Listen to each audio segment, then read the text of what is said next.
Hello, আসসালামু আলাইকুম সবাইকে। আমি আজকে চলে এসেছি আপনাদের সাথে ইলিশ রেসিপি শেয়ার করার জন্য। এখন আমি ইলিশ মাছটিকে ভালোভাবে কেটে ধুয়ে পরিষ্কার করে নিব।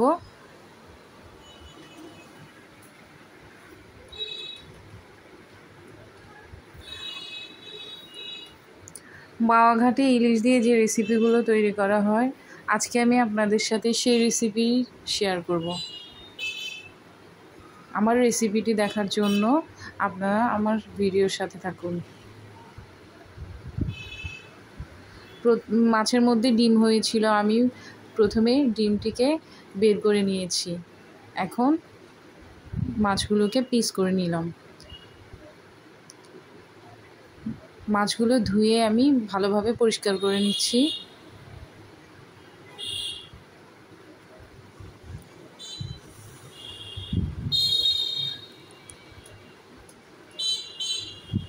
পরিমাণ মতো লবণ এবং হলুদের গুঁড়ো দিয়ে আমি মাছগুলোকে মেখে নিব।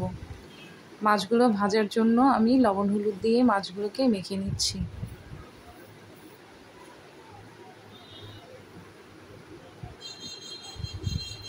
মাছের গায়ে যাতে হলুদ লবণটা ভালোভাবে লেগে যায়, ঠিক সেভাবে আমি মেখে নিচ্ছি।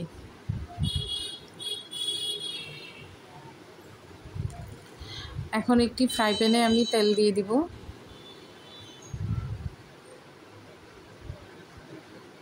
তেল গরম হয়ে আসলে আমি মাছগুলো একে একে ভাজি করে নিব।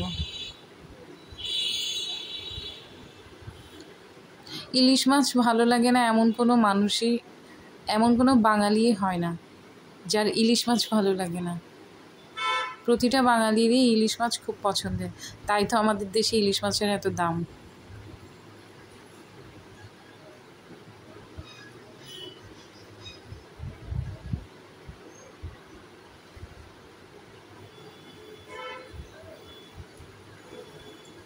বাঙালির জাতীয় মাছ ইলিশ, বাট বাঙালি ইলিশ মাছ খেতে পায় না সহজে, দামের কারণে।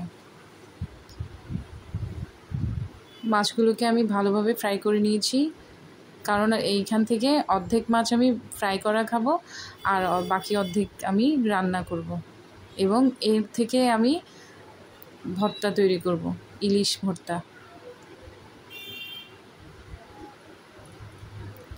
মাছ ভাজা হয়ে গেছে, লাস্টে আমি ডিমগুলোকে ভেজে নিচ্ছি। ডিমগুলো আমরা ফ্রাই করাই খাবো, সেজন্য ভালোভাবে একটু ফ্রাই করে নিয়েছি।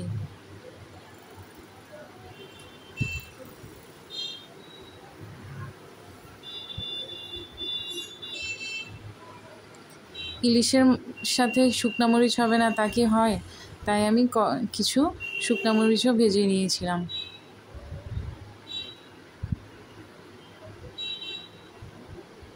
এখন আমি বেগুন ভাজি করে নিব। বেগুনের মধ্যে হলুদ এবং লবণ মাখিয়ে নিয়ে আগে আমি রেখেছিলাম, তা এখন ফ্রাই করে নিব। বেগুন ভাজা আর ইলিশ ভাজা দুটা একসাথে কোনো জুড়িই নেই।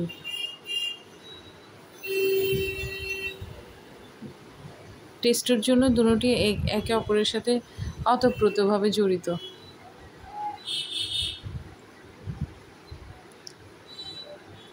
বেগুন আমি বেশি করেই নিয়েছি, কিছু ফ্রাই করা খাবো আর বাকিটা দিয়ে আমি ভর্তা তৈরি করব, বেগুন ভর্তা। এই তো আমার বেগুন ভাজা করা শেষ। এখন আমি এর মধ্যে কিছু শুকনো মরিচ ভাজা দিয়ে দিয়েছি।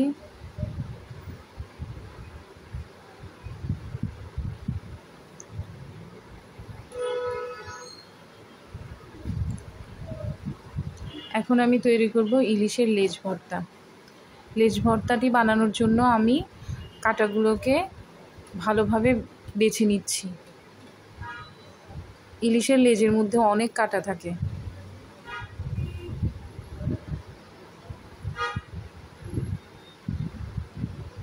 কাঁটাগুলো ভালোভাবে বেছে আমি পরিষ্কার করে নিচ্ছি।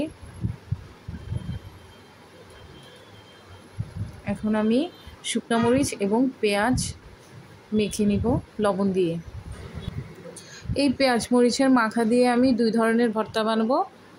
বেগুন ভর্তা এবং ইলিশের লেজ ভর্তা।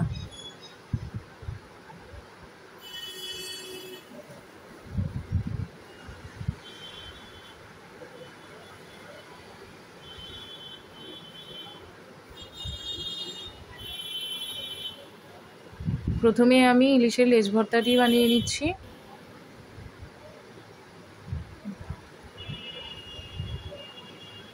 এর মধ্যে দিয়ে দিলাম ধনিয়া পাতা কুচি, দিয়ে দিলাম সরিষার তেল। আমি এটির মধ্যে আরেকটা জিনিস ইউজ করেছি যা আমার ভিডিওতে স্কিপ করা হয়েছে, সেটি হচ্ছে ইলিশ মাছ ভাজার সময় যে তেলটি বেঁচে যায়, ওই তেলটি আপনি যদি এই ভর্তার মধ্যে দেন, আপনার এই ভর্তাটি অনেক মজা হবে, অনেক টেস্টি হবে। এরপর আমি তৈরি করছি বেগুন ভর্তা। বেগুনগুলোকে আমি প্রথমে মাখিয়ে নিয়েছি। এরপর দিয়ে দিলাম পেঁয়াজ মরিচের মাখা। এর মধ্যে আমি আবার দিয়ে দিব ধনিয়া পাতা কুচি, দিয়ে দিলাম সরিষার তেল।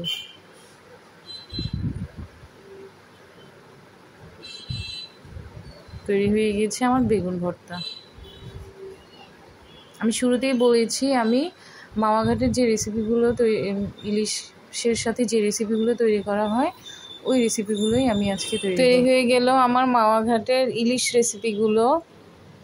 আমার এই রেসিপিগুলো ভালো লাগলে আমার চ্যানেলটিকে সাবস্ক্রাইব করবেন, কমেন্ট করবেন, লাইক করবেন এবং বেশি বেশি করে শেয়ার করবেন। ধন্যবাদ সবাইকে।